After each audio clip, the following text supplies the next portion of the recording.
All right, T-Mobile selected by the U.S. Navy for a 10-year contract. So $2.67 billion, 10-year contract. If that sounds familiar, that is very, very similar to the contract that Verizon scored from the Navy earlier this year. Dish scored with satellite services, I think with EchoStar and HughesNet. And then I think AT&T scored a Navy deal last year, Moose. Is that right? Right. Okay. But also Verizon scored a deal too. Yeah, they all got one. The United States government, at least with respect to defense, they're throwing money around and the carriers are just gobbling it up. There's only one thing I really want to say that I think is important to note here. The government got what they wanted. They have created a space in telco where all the carriers can get their money. There was a time where only Verizon could get government dollars. AT&T wasn't getting those contracts because they really only existed in wireline. T-Mobile wasn't getting contracts. They didn't have a sizable network. Sprint never got considered for government stuff unless it was state government, right? And local stuff in college universities. If it was state universities, that's really it. Verizon was the name.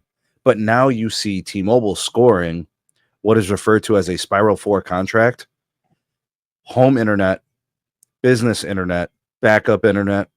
They're doing wireless services. They're doing phones. They're talking about having business-grade solutions, Internet of Things, IoT stuff, mobility management solutions, voice data, whatever.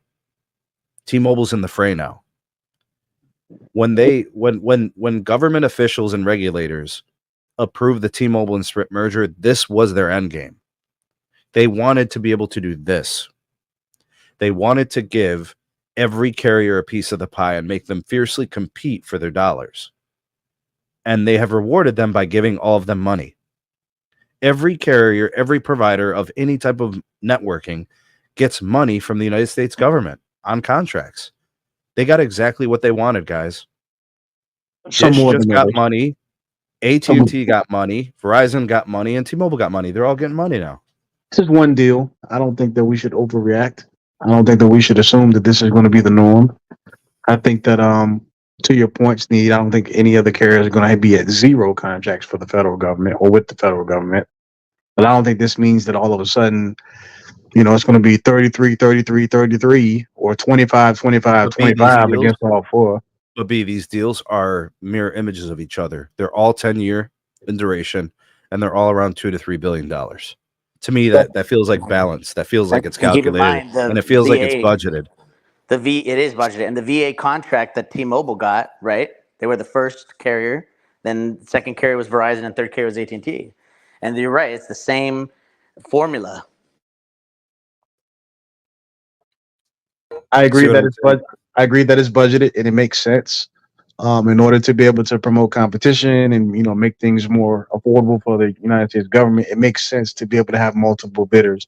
I agree with that, but I don't think that it's going to be split down the middle or split into fours and everybody's going to get their quote unquote fair share. No, I still think people are going to compete, and I still think that network performance and the reputation of how it is that these companies serve the federal government and all these different entities, I think that's going to matter still as well. And you're still going to have some carriers eating a little bit more than others because of how well they perform versus others. I mean, we just talked about, for example, AI and how one of these companies, particularly the one on the screen, is ill prepared to be able to serve in an AI environment at scale. So why would we think then, pivoting to this topic, that same carrier would be able to outcompete the other guys for large contracts at scale with the federal government? Just because they got one doesn't necessarily equate to or mean or signal that the floodgates are going to open. I think this is just a parity type of thing. The government's got to give a little something to everybody. That's kind of how the federal government works when it comes to these government contracts. And now they have more players. Before, B. Well, that's what I was just saying. Now they have more players. Mm-hmm. You have to be a reputable company that actually cares about network performance. T-Mobile didn't care about network performance for a long time. They were a laughingstock. Now they're not a laughingstock because the federal government gave them a stimulus package. So it only makes sense to give them a little something. You just gave them a stimulus package a few years ago to allow them to get where they are. So why wouldn't you give them something? You know what I mean? If you didn't give them anything still, then why'd you let them buy Sprint? Yeah, exactly. Agreed. So Yeah. so I hear what you're saying, Sneed. I think there's going to be more players, and that's a great thing. It's good for competition for the tax dollar. That's great. As a taxpayer, that makes perfect sense.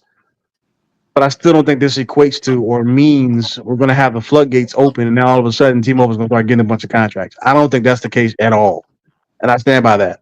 We'll see what happens in the future, but that's where I am. That's my stance. Welcome to the party, T-Mobile, where all the Navy sailors are going to be wearing magenta uniforms and thongs. Yeah, I do agree with you guys. I mean, you have to share the pie, and that's exactly what this is. Good for T-Mobile for getting this contract. May they forever protect our troops. Yada yada yada. That's all I gotta say.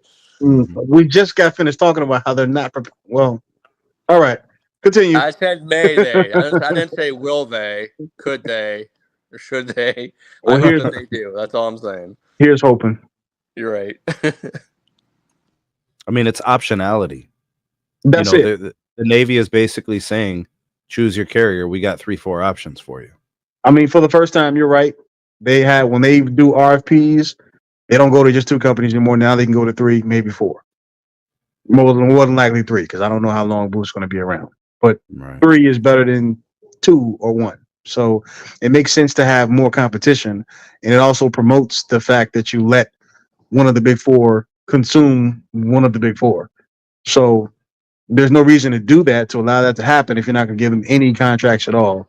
So you got to give them some crumbs. But for every 1 T-Mobile gets, Verizon will probably get 3. AT&T will probably get 2. You're still anticipating that to be the kind of the blueprint moving forward? Absolutely. And why wouldn't I? We just got finished talking about network performance, carrier versus carrier. And the one that's on the screen is the one that's going to come up last. So why would they get more contracts than the other 2? It doesn't even make sense. Moose, jump in. All right. I have some pretty good sources from a friend of mine that was in the VA. He's still in the VA. T-Mobile was so bad at certain hospitals that they actually switched back to AT&T. So even though they claimed, oh yeah, this was the biggest deal on record, blah, blah, blah, they still were like, no, we're not going to do the T-Mobile lines on these specific hospitals. We're switching back to AT&T. So very interesting, right? Very interesting that, even in the new world where these thongs are saying that T-Mobile this, T-Mobile that, it's, the best thing since sliced bread, they still can't compete, because guess what? A VA hospital needs an in-building solution. And how expensive is an in-building solution, AKA a DAS? We're talking about $1 million plus now, because you have to bore cable into concrete for the basement, multiple different basement layers, if the hospital has that many. We're talking about a very sophisticated process here for an in-building solution. And I was actually just researching this just the other day. A small hospital, 6 floors, including a basement, just 6 floors. So 5 floors above ground, 1 basement floor. $2.5 million for a DAS. And of course, somebody's going to have to pay for it. Who's going to pay for that? Clearly not T-Mobile. They don't have the money, especially with the very low capex that they're going to be doing.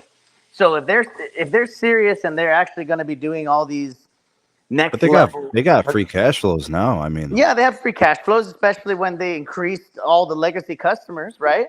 They also have dividends.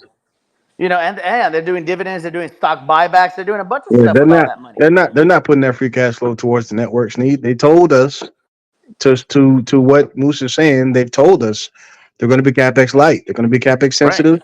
They're not going to be looking to spend, but they are going to reward their shareholders. That's fine if that's what they want to do.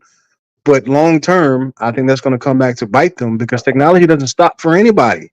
AI is being deployed at rapid scale, and so because of that, they picked the wrong time to be giving out dividends when they should have been investing that into their network. They're still far behind AT&T and Verizon as it pertains to network performance.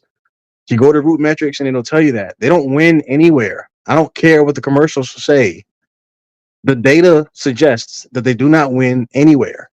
They don't win any major or mid-major market. None of the top 20 for 125, and they don't win any states either. It's still Verizon and AT&T country. You got red, Right. you got blue. So pink doesn't Right. go anywhere on the map, city or Right. state.